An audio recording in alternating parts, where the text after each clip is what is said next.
Hello and welcome back. It's day 3 already. It has been fantastic and I'm blown away by all of your work. So keep it coming. Today is about focus. This session is ideal if you are constantly distracted and a procrastinator. Let's begin. Are you ready for some truth bombs? A survey by Career Builder showed the top distractions: smartphones, the internet, gossip, social media, co-workers dropping by to say hello, smoking, snack breaks, emails, meetings, and noisy co-workers. You know who they are. They're really freaking irritating. The average person checks their phone 47 times a day, which is an average of 6 times per hour.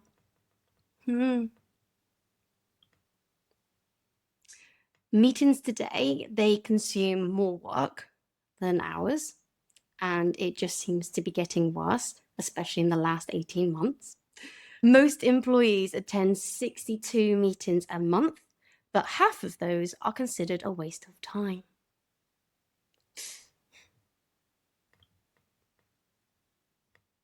Overall, 31 hours are spent in unproductive meetings.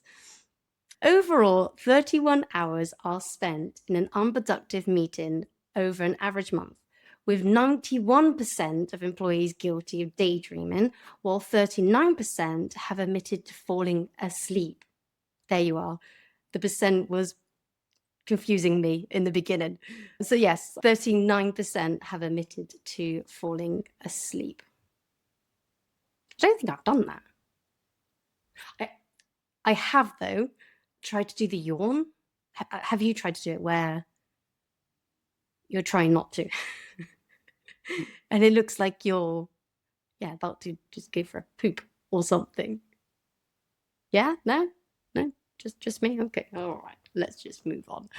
All right. It takes an average of 25 minutes to return to the original task after an interruption. The exact number is 23 minutes and 15 seconds. It's fascinating if you think about how many times you're interrupted in a day. And if it takes you 25 minutes to regain focus, it's a lot of time wasted. And it would also explain a lot. So my goal for this entire event is to help you discover a new way to improve your productivity and to make an impact. We must stop wasting our time on stuff that doesn't serve us. Yesterday, we looked at your life plan.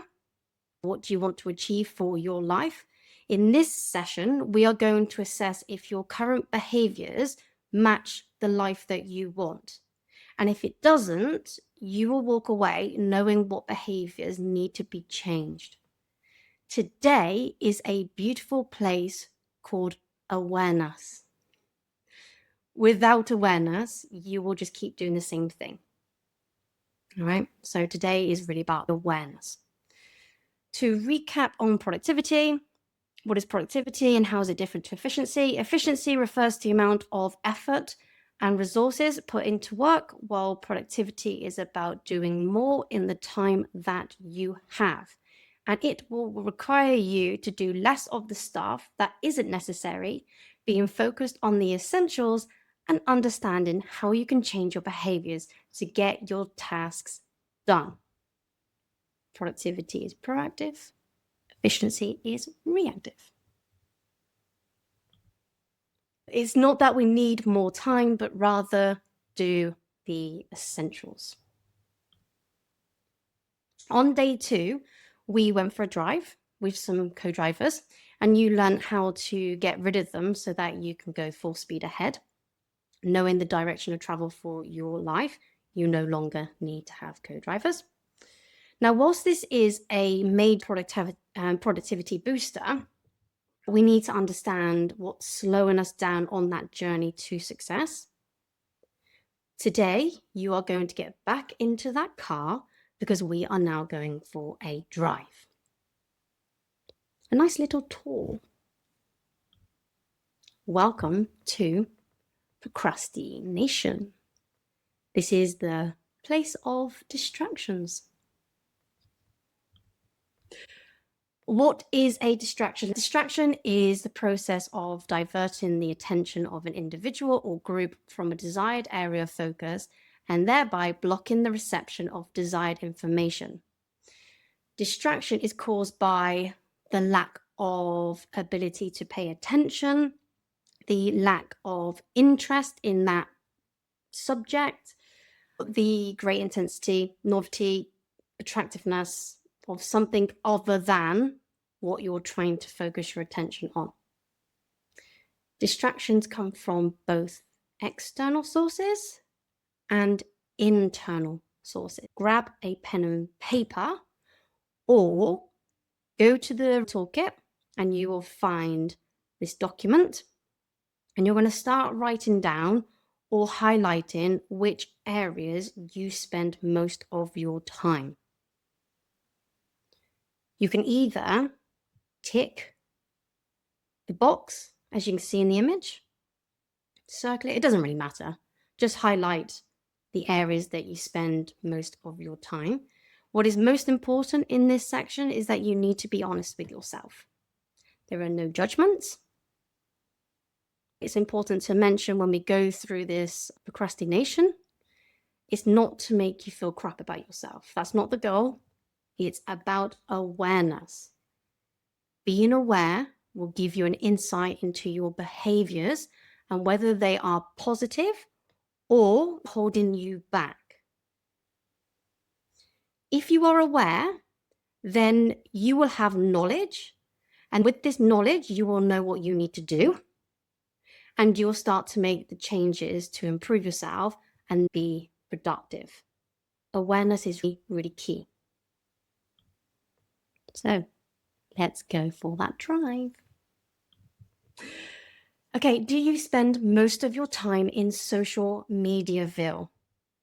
The minute you wake up, you check your phone, you look at the notifications, Facebook, TikTok, Instagram, all of the social media channels.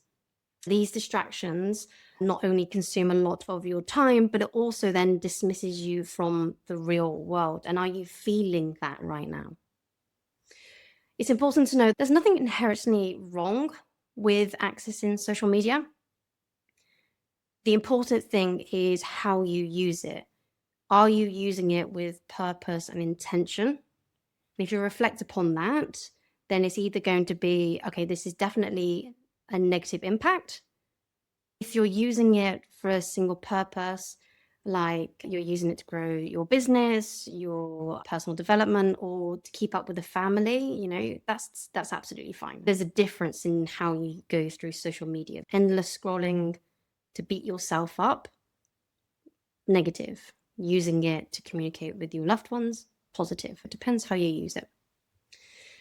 Then you've got consumption alley. This is where you get distracted easily by adverts, online and even offline. The worst is social media when you go through your feed and every third post is an advert. When you go onto it, every 3 is an advert and it's quite overwhelming. TikTok is quite a big one at the moment for consumption alley. Before you know it, you're excited by what you've seen and you have 3 clicks and before you know it, there's something on its way. It's a huge distraction and also it costs a lot as well.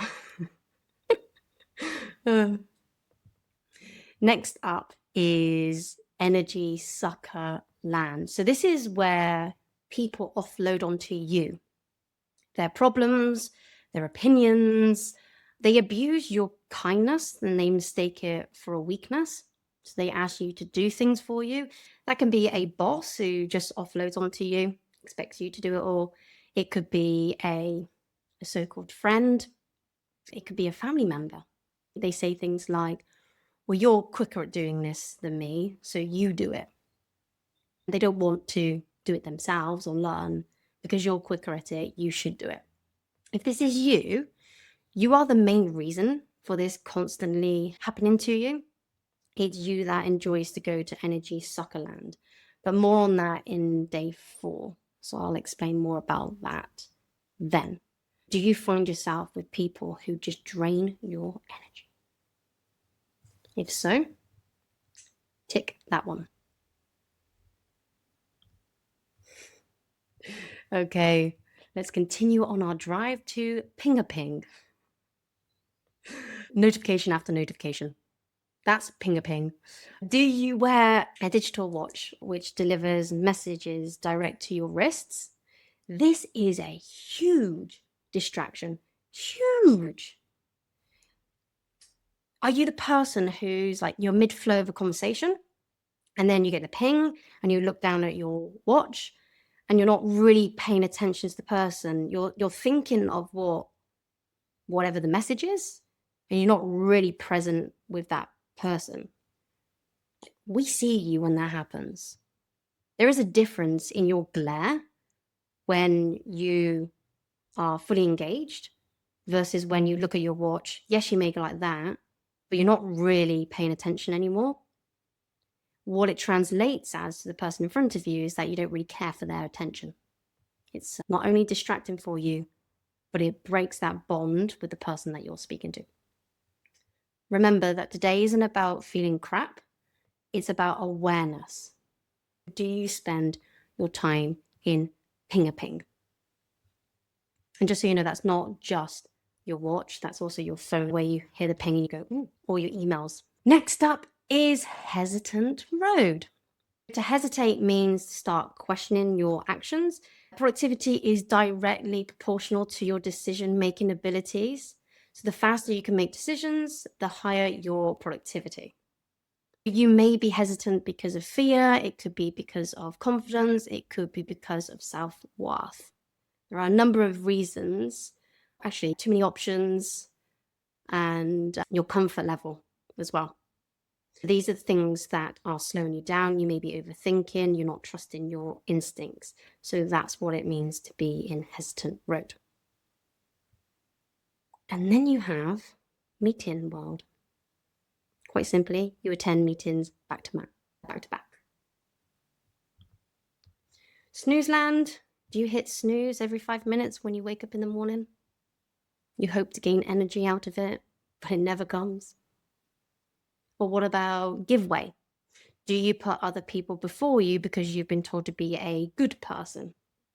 Or do you do it because it settles your feelings of rejection or self-worth? Rush zone. You do everything at 100 miles per hour. You have too much going on. You wear old socks. You forget to brush your teeth. Everything is just chaotic for you. So that's rush. Do you spend a lot of time there?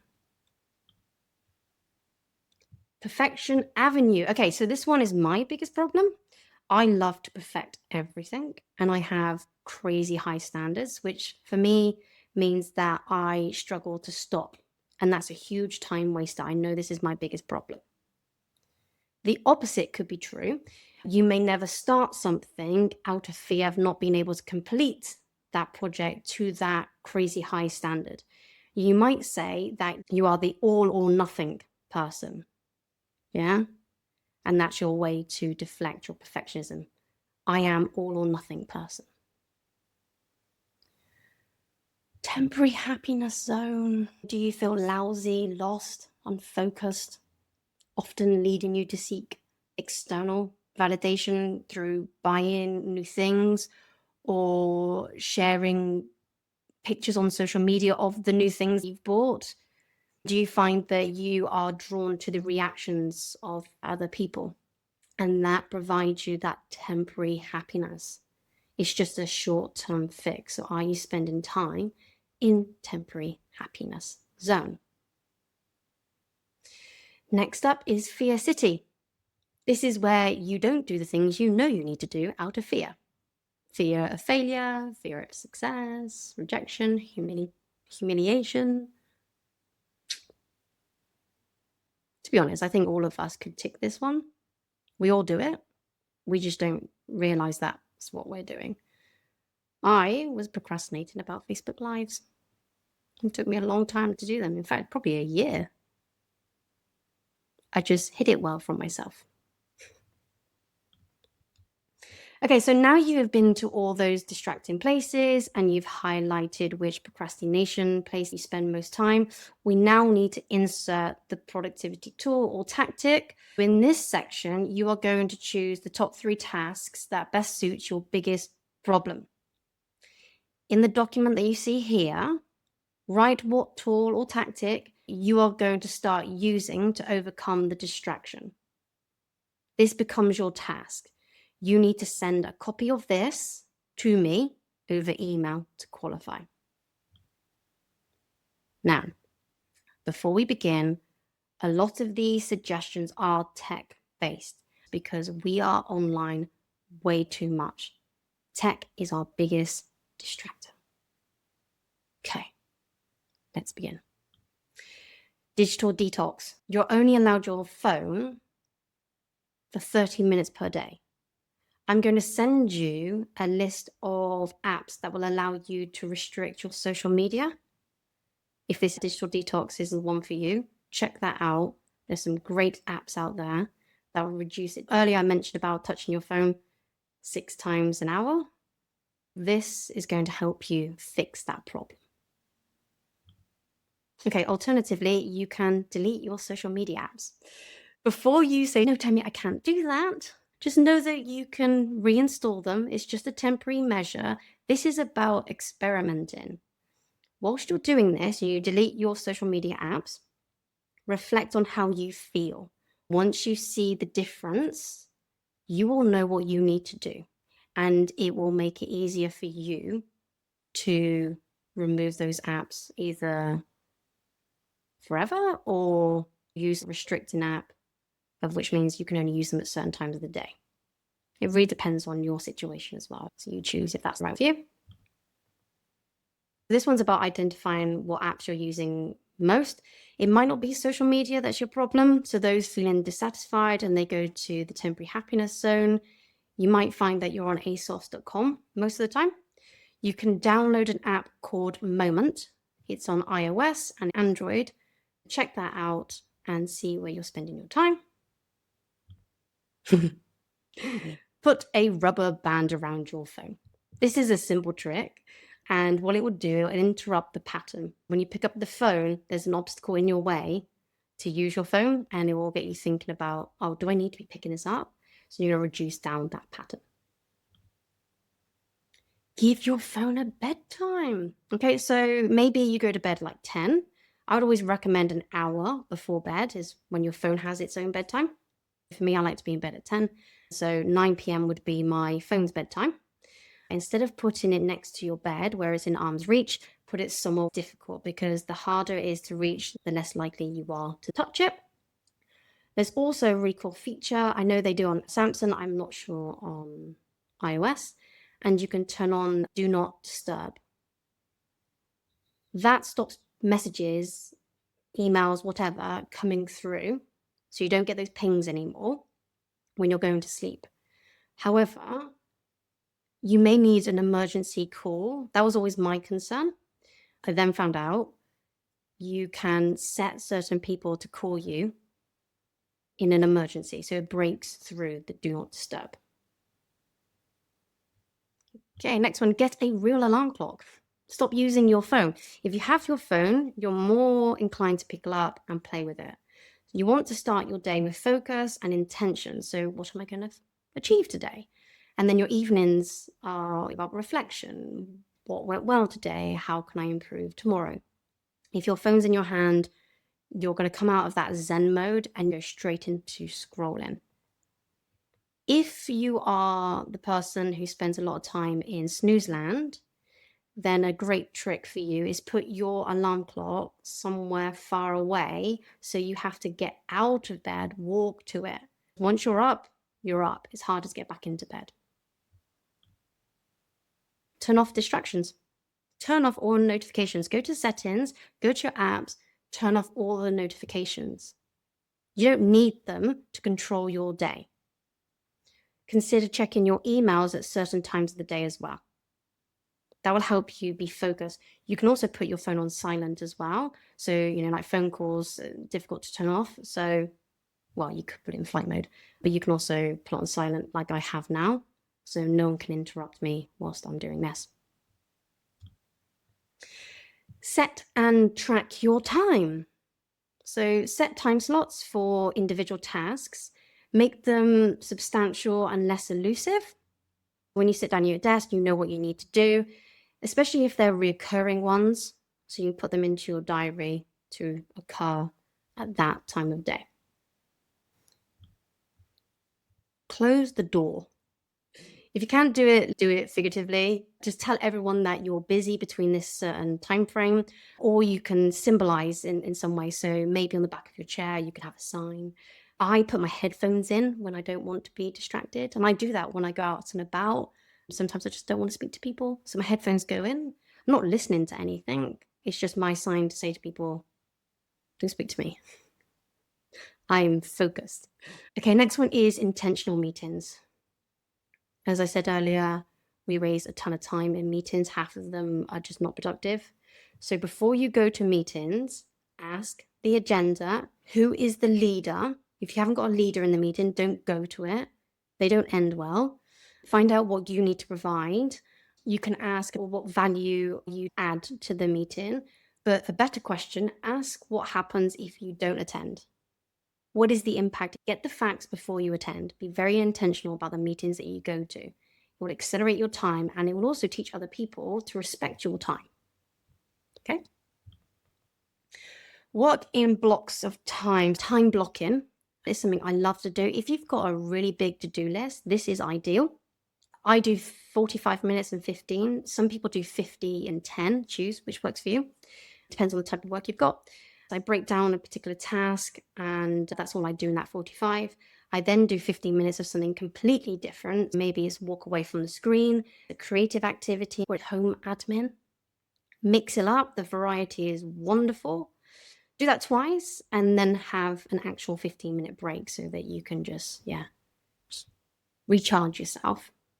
So it is great for the very long to-do list, but whilst this is very productive when you use it, if you're to do it every single day, it will have the reverse effect. It's quite energy draining, and when your energy is drained, you can't perform as well, okay? So this is something I would use occasionally. Make a decision. Change your mentality and commit to deciding. Give yourself 1 minute, the 1 minute rule, and you have to decide within that time. And then give yourself, I don't know, maybe 2 weeks of that. You're then to reduce it to 30 seconds. You're just teaching yourself to make a decision. And I appreciate some things cannot be decided that quickly, and it's like a project based. It's not that. This is for things that you can quickly just make a decision on. Changing your mentality, think of it like this. There's no win or failure. There's win and a lesson. You can learn something. It's better to try something than nothing at all. You will learn, you will grow. So either you're going to win or you're going to get a lesson. Either way, they sound brilliant to me. You can also see my top 10 tips in the toolkit, and this will help you train your decision-making skill. Tomorrow is day 4, and we are going to be reflecting on your thought processes because your thoughts are driving your behaviors. We are going to rethink them, and then we are going to reboot, and you are going to have very clear actions for me. Tomorrow is a lead on from today. Take care of yourself. See you then. Welcome to Go to Yellow. Subscribe to our channel to learn how to redefine success and restore life balance. If you like this video, please give it a like, leave a comment below. But remember to turn off the notifications because we want you to live your life and not to be controlled by the ping. May your life be yellow.